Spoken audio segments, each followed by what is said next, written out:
안녕하세요. 여호와를 향한 호소와 원수의 심판을 강구합니다. 오늘 본문은 예레미야애가 1장 18절에서 22절입니다. 18절 여호와께서는 의로우시나 내가 그분의 명령을 거역했다. 모든 민족들이여 들으라. 내 환난을 보라. 내 처녀들과 젊은이들이 포로로 끌려가고 말았다. 여호와께서 의로우시다는 것을 강조하는 것은 예루살렘에 임한 환난과 고통과 유다의 멸망에 대해 깊이 탄식하면서도 그러한 재앙이 결코 여호와께서 불의하기 때문이 아님을 말하는 것입니다. 도리어 그처럼 비참한 일, 잔혹스러운 일이 예루살렘에 임한 것이야말로 여호와의 의로우심을 더더욱 분명하게 드러내는 것입니다.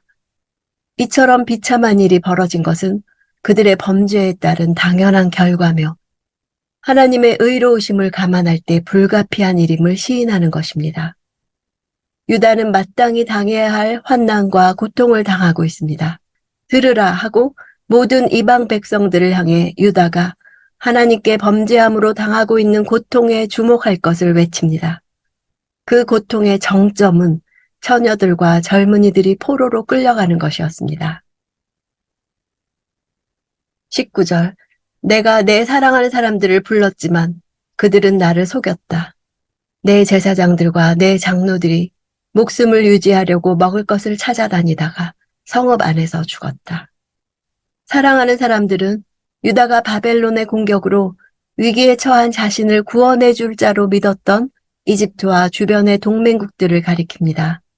가장 강성했던 이집트조차도 파병을 하긴 했지만 결국 아무런 도움이 되지 못했습니다.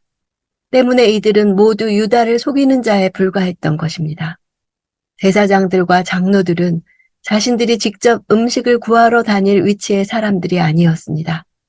그럼에도 불구하고 이들이 먹을 것을 찾아다니다 죽었다는 것은 당시 예루살렘에 얼마나 심한 기근이 닥쳤었는지를 잘 보여줍니다. 사회 지도층에 속하는 그들이 겪는 심각한 고난을 통해 일반 백성들이야 더 말할 나위도 없이 곤핍함을 겪었을 것을 말함과 동시에 그 멸망에 대해 가장 큰 책임이 있는 자들이었음을 나타냅니다. 20절 여호와여 보십시오. 내가 고통 가운데 있고 내 내장이 끓어오릅니다. 내 마음이 내 속에서 뒤집히는 것은 내가 크게 반역을 했기 때문입니다. 밖에는 칼의 살육이 있고 집 안에는 죽음이 있습니다. 여호와여 보십시오라고 호소하는 것은 유다의 회복이 여호와께 대한 반역과 범죄를 회개하는 길밖에 없음을 드러내고 있습니다. 다음 문장을 직역하면 나의 창자들이 소란케 되고 나의 속, 나의 마음이 무너졌다입니다. 내적 고통의 심각성만을 탄식하는 것에서 끝나지 않고 내가 반역했기 때문이라고 고백합니다. 모든 환난이 나의 반역에서 왔음을 고백함으로써 환난의 원인이 유다의 죄악에 있음을 밝히는 동시에 유다 백성들에게 그 죄악에 대한 회개를 촉구하는 것입니다. 밖에 있는 칼의 살육은 대적의 침략으로 살육당하는 상황이고 집안에 있는 죽음은 황폐함과 기근으로 인해 절망하며 죽음에 이르게 할 만큼 처절한 굶주림의 고통을 묘사한 것입니다. 이 비극은 역사적 사실이었습니다. 예루살렘 성이 느부갓네살이 이끄는 군대의 공격 앞에 여지없이 무너졌을 때 포위망을 뚫고 도망치려고 했던 시드기야 왕과 신하들 일부는 칼에 쓰러졌습니다. 성 안에 남아있던 사람들은 기근과 역병으로 죽어갔습니다. 여호와만이 자신들을 도우실 분이라고 확신하고 있기 때문에 여호와께만 소망을 걸고 있습니다. 21절 내가 탄식하는 것을 그들이 듣지만 나를 위로할 사람이 아무도 없습니다. 내 모든 대적들이 내 고통 소리를 듣고 주께서 그렇게 하신 것을 즐거워하고 있습니다. 주께서 선포하신 그날이 오게 하셔서 그들도 나처럼 되게 하소서. 하나님의 공의가 실현될 것을 간구하는 탄원입니다. 주께서 선포하신 그날이란 여호와께서 그 자신과 그의 백성들을 대적하는 악한 자들에 대해 보복의 심판을 내리시기로 작정한 날입니다.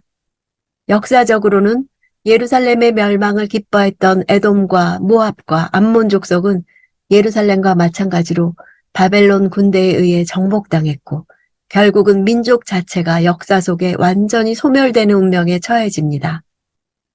이스라엘이 다시 회복되어 나라를 이루는 것과 달리 이들 민족은 완전히 소멸되는 운명에 처해진 것은 그들도 나처럼 되게 하소서란 예레미야의 간구가 이루어졌음을 보여줍니다. 바벨론 역시 메대와 바사 연합군에 의해 멸망당하므로 본문의 간구는 완전히 성취되어집니다. 이와 마찬가지로 궁극적으로는 종말론적인 심판의 날이 반드시 이르게 되고 불의한 자들은 그날에 하나님의 완전한 공의에 의해 철저히 심판을 받아 멸절되고 말 것입니다. 22절 그들의 모든 죄악들이 주 앞에 드러나게 하소서. 내 모든 죄악으로 인해 주께서 내게 하셨듯이 그들에게 해주소서. 이는 내 탄식이 많고 내 마음이 기절할 지경이기 때문입니다. 하나님께 반역한 유다의 범죄는 실로 멸절의 심판을 받아 마땅한 것이었습니다.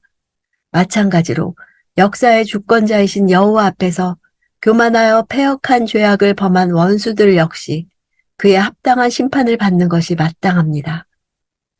대적들에게 유다가 당한 것과 동일한 심판이 임해야 하는 이유는 자신의 탄식이 많고 마음이 기절할 지경이기 때문이라고 말합니다. 즉 자신의 회복을 갈망하는 것입니다.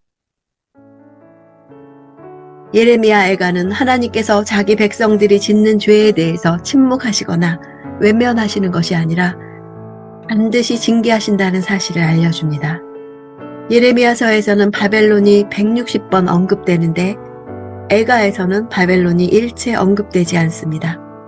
그것은 유다가 망한 것이 바벨론 때문이 아니라 그들의 죄 때문임을 말하는 것입니다. 그래서 하나님의 진노에 초점을 맞춥니다.